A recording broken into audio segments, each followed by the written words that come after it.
guys, today I'm going to be reviewing the Maybelline Fit Me Matte and Poreless Foundation. It is fairly new. They also have one for dry to normal skin, so it has like a dewy finish. But this one is for normal to oily skin, which I have. I have oily combination skin in the winter, so I'm very oily in the T-zone right here, like on my cheeks, and then pretty much only this area right here is what doesn't really get too oily. I have been wearing this for like a good week every day. I've been really enjoying it, shockingly, because I am very particular about foundations. It kind of reminds me a little bit of the NARS Sheer Matte Foundation. It doesn't look cakey. Even as I layer it on, it doesn't look heavy. The NARS Sheer Matte, I ended up returning that a long time ago when I tried it because I felt like my face got greasy within like 1 hour after applying it. I couldn't justify the price of it at that time. But this is about $5 to $8. It varies depending on where you buy it.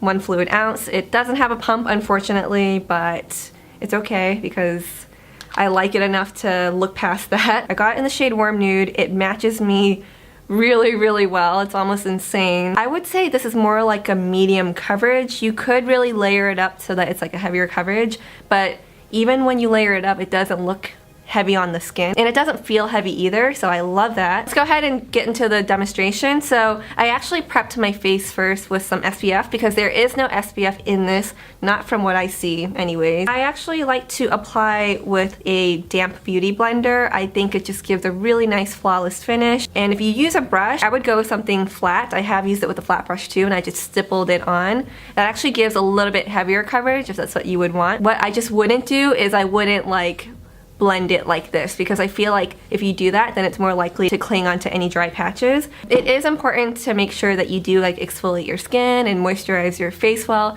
before you wear this foundation. I'll just start by applying it to half of my face first, just so you can see how it looks side by side with the bare skin, and see how it covers a bit of the redness on that side of my face too. You can see some of my skin still peeking through, which I personally really like. Let's go ahead and finish the rest of the face. I just thought you might want to see the routine.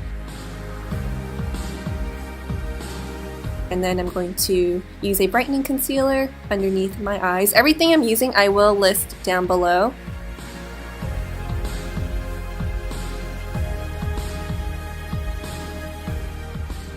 And then for the Maybelline Master Conceal Camouflaging Concealer, I specifically really love using this for my spots. So any hyperpigmentation, redness, bumps.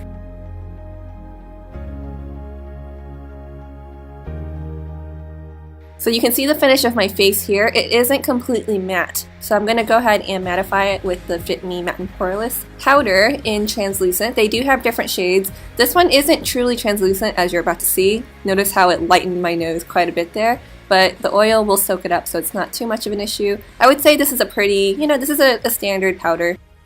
Overall, I really love the finish of this. It just looks smooth and it looks thin. I will have to say that my face does get shiny in about 2 to 3 hours of wear, so it does require maintenance. You do need to blot and you do need to repowder. Because it's not such like a thick foundation, I'm really happy with the way it wears. Like when I do blot, I feel like my skin, I feel like it still looks good. It doesn't look overly patchy or anything like that. It is going up pretty high up there on like my list of foundations because I'm really impressed. I think that about covers it. If you have any questions or have any thoughts about this foundation, please leave them down below. I'd really love to hear your thoughts. And definitely do check out my previous 2 videos if you missed them. I'll have all of that linked down below as well. So thank you guys so much for watching. Don't forget to thumbs up the video, subscribe if you haven't, and I'll see you all next time. Bye!